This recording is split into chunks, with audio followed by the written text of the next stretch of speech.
Hello friends, in this lecture we'll study about radicals. When a covalent bond undergo homolytic fission, the two departing atom takes one electron of the bonding pair of electron, and the two fragments produced carry an odd number of electron. Each of them is called as free radical.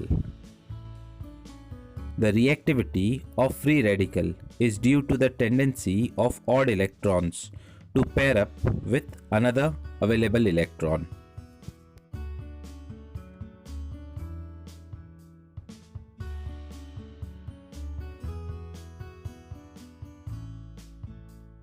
A radical is a paramagnetic and so can be observed by ESR spectroscopy, that is electron spin resonance spectroscopy. For simple free radical, two possible structures have been postulated. The first structure is planar sp2 hybridized radical similar to carbocation, and the second structure is pyramidal sp3 hybridized radical similar to carbanion. There is no chemical evidence which supports either a planar structure or a pyramidal structure for simple free radical. However, using physical methods like ESR, UV and IR, it is believed that simple free radical have a planar structure. Next is radical stability. Since bond energy gives us an idea of the ease with which a radical can form, they can also give us an idea of the stability of those radicals once they have formed.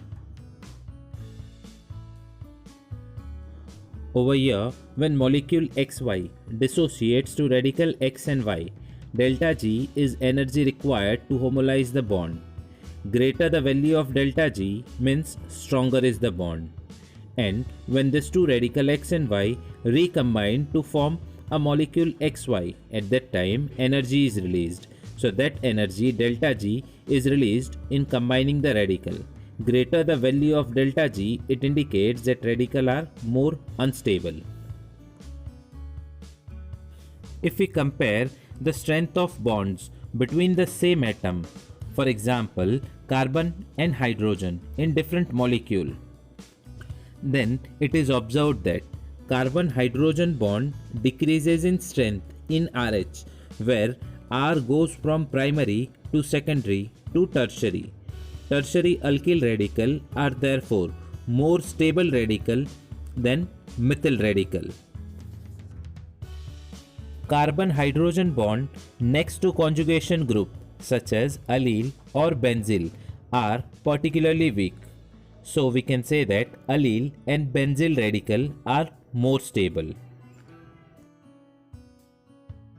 But the carbon-hydrogen bond in alkynyl, alkenyl and aryl group are strong. Therefore, these radicals, that is vinyl radical, alkynyl radical and phenyl radical or aryl radical, they are less stable. Adjacent functional group appear to weaken carbon-hydrogen bond. Radical next to carbonyl, nitrile or other functional group or centered on carbonyl carbon atom are more stable than even tertiary alkyl radical. Whether the functional group is electron withdrawing or electron donating is clearly irrelevant here, because both type of functional group, whether electron donating or electron withdrawing, stabilizes the radical. We know that simple alkyl radical are extremely short-lived, but some other radical survive almost indefinitely. Such radicals are known as persistent radical or stable radical. For example, triphenyl methane radical. Persistent radical with single electron carried by an oxygen or a nitrogen atom are also known. These three radicals can be handled as a stable compound, and the first, known as TEMPO, is commercial product and can even be sublimed.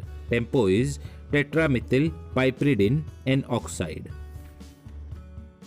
There are two reasons why some radicals are more persistent than others, that is, why they are more stable than others.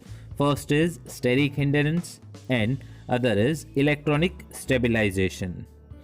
In the four extreme cases above, the exceptional stability is conferred by a mixture of these two effects, that is, steric hindrance and electronic stabilization. These radicals are more stable because two of them have adjacent powerful electron donating group and one has powerful Certain free radicals have rigid molecular structure with fixed bond angles and dihedral angles.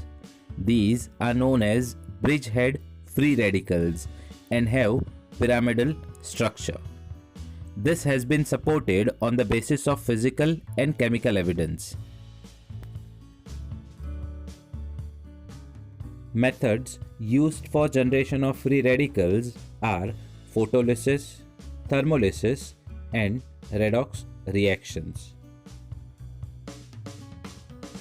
First is photolysis. In this method, suitable organic molecule is subjected to ultraviolet radiation. For example, acetone undergo photolytic cleavage to give methyl radical and acyl radical. Acyl radical further undergo decarbonylation to give methyl radical. In same way, halogens also undergo photolytic homolysis. Certain other species that undergo easy photolysis are alkyl nitrile and alkyl hypochlorites. Both molecules generates alkoxy radical. Next is thermolysis. In this method, the organic substrate is heated at a suitable temperature. For example, benzoyl peroxide is heated at 70 degrees Celsius. It gives benzoyl radical, which further on decarbonylation gives phenyl radical. Next is di-tertiary butyl peroxide radical on heating gives tertiary butyl radical.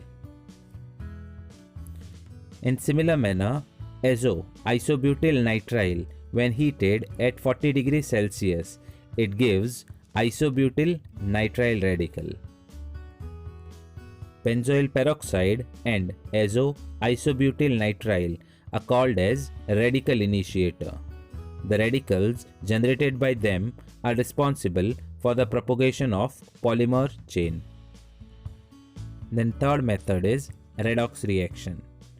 In this method, one electron transfer is generating the free radical and the source of one electron transfer is metal ion like copper, iron, etc. Fe2+ is known to catalyze the oxidation reaction of aqueous solution of H2O2. The mixture of H2O2 and Fe2+ is known as Fenton's reagent. The effective oxidizing agent is the hydroxyl radical and the reaction is known as Fenton's reaction. The hydroxyl radical can abstract hydrogen from a suitable substrate and generate another free radical. Next is reaction of free radicals. Free radicals are very reactive reaction intermediate and their half-life period is very short. Since the free radicals have odd electron, they have the natural tendency to pair up its odd electron with another electron from any available source. A free radical may couple with any free radical or can attack an electrically neutral molecule and generate a new free radical. Reactions of free radicals are recombination, disproportionation, reaction with olefins, reaction with iodine, N-metal, and rearrangements. First is recombination. In this case, the free alkyl radical may recombine to form hydrocarbon. So in this case, 2-methyl radical recombines to form ethane, 2-ethyl radical recombines to form butane. Next is disproportionation. At higher temperature, the alkyl radical may undergo disproportionation.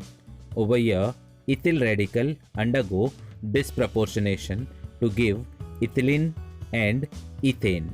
So over here, disproportion means one undergo oxidation and other undergo reduction. So in this case, out of these two radical, one is donating hydrogen and other is accepting hydrogen.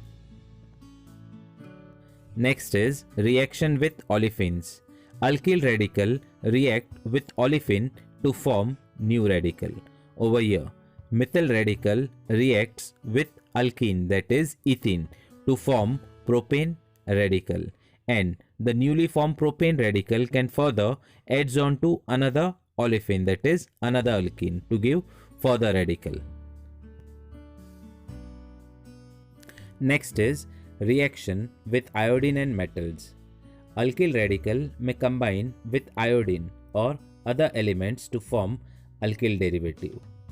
Methyl radical combine with iodine to form methyl iodide. Methyl radical combine with zinc to form dimethyl zinc, and methyl radical combine with mercury to form dimethyl mercury. Next is rearrangements.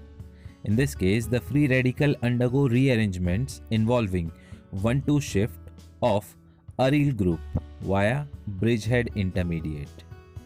In this case, the aldehyde undergo hydrogen abstraction from CHO group by trimethyl carbonyl radical to yield acyl radical, which loses carbon monoxide to form a radical, and this radical further undergo rearrangement which involves the migration of phenyl group instead of methyl group via bridge ion intermediate.